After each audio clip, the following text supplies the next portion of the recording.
We're back. A lot of people feel like they have a book in them, and now is as good a time as any to put it on paper. We are looking at how to turn that idea in your head into a reality on the page.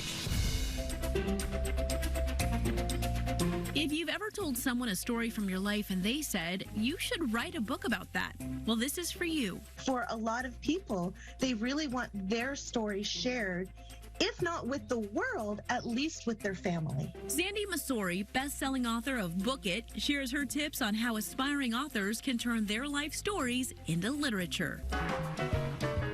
To begin, start with photos. When we've got photos, we've got all of these fabulous memories. Looking at pictures can help jog your memory And get us out of the, oh my God, what should my first sentence be? Let yourself reminisce and write down those things you remember. All the people in the pictures. What was happening that day? What was your mood?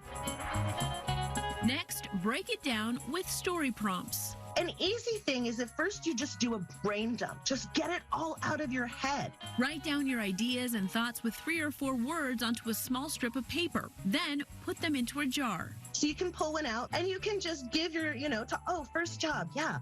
Then jot down what you remember. You don't want to write an entire paragraph on it. Sandi says writing too much at this point will just put you back into your head. All of this is to help us get out of our head and to just get into that creative flow. Then it's time to put everything in chronological order. What's the earliest thing that I can remember? And this also works really well if you're interviewing somebody else. You can ask, tell me about your maternal grandparents and your paternal grandparents. Then go through your own life this way using your photos and story prompts. It gives us a structure that we can remember our life through and tell our story through.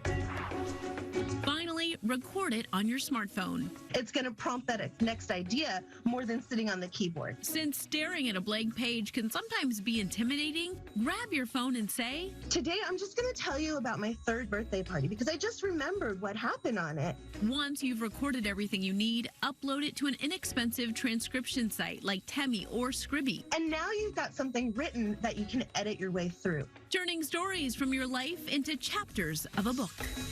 Great tips. You know, our very own Teresa Strasser, she is a real deal author, currently writing her 2nd book. Yeah, and the first one she just put out as an audiobook. She's a Renaissance woman, showing us all that can be done. Teresa is my hero.